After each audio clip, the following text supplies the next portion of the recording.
Hi, Shabbat Shalom. You know, any old time is a good time to resolve to improve your life, to start all over again, to make amends for past mistakes, and to move on to higher levels of life and experience. So I was reading in Pirkei Avot recently, and we actually had a Pirkei Avot class here in the synagogue recently, Pirkei Avot being the sayings of the synagogue fathers. And one of the very potent teachings in that collection of teachings goes like this: know what is above you, a seeing eye, a hearing ear, and all your deeds recorded in a book. Now for us moderns, that's probably a little bit hard to accept, particularly if we take it literally.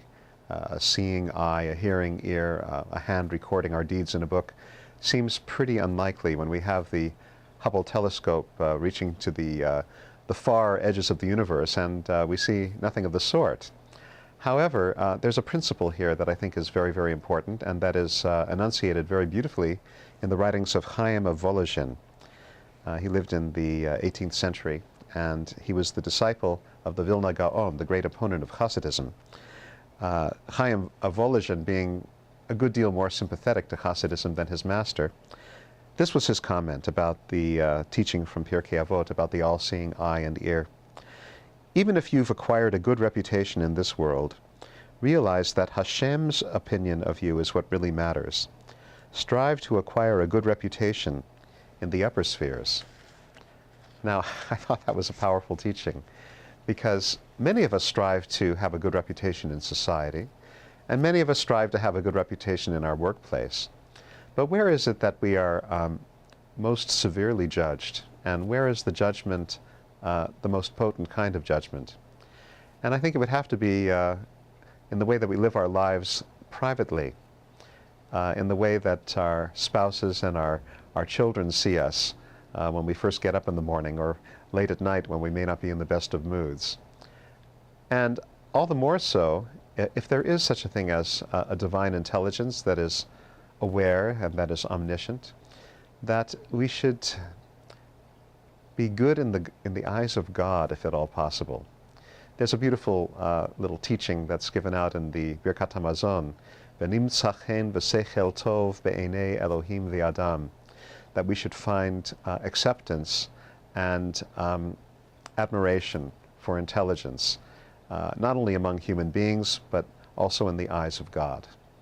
So it's a very, very challenging kind of demand when you think of how your life would be if it were looked at completely objectively, which is to say through the eyes of God. I had a little experience like this once in my life. I've shared it with many of you. I'll share it again. It was an experience of lucid dreaming in which I left my body in the middle of the night, and I was actually confronted with a divine being that seemed to be God. And God said, "You're doing an acceptable job as a rabbi." And I thought, well, it could have been worse. I got a C from the Master of the Universe in my rabbinic endeavors, and it showed me that there is room for improvement. And I accept that as being an objective assessment of my rabbinic abilities. So I wanted to share with you one other part of this teaching from Rabbi Chaim of Volozhin. He says, one should not think that they are an independent entity whose righteousness or wickedness affects only themselves. As a composite of all the worlds, the individual is analogous to the midpoint of a huge circle. If the midpoint is moved slightly, the circumference of the circle will change dramatically. Any good deed which a person does reduces the power of evil within them and exponentially reduces the power of evil in all the worlds. Any evil deed will have the opposite effect.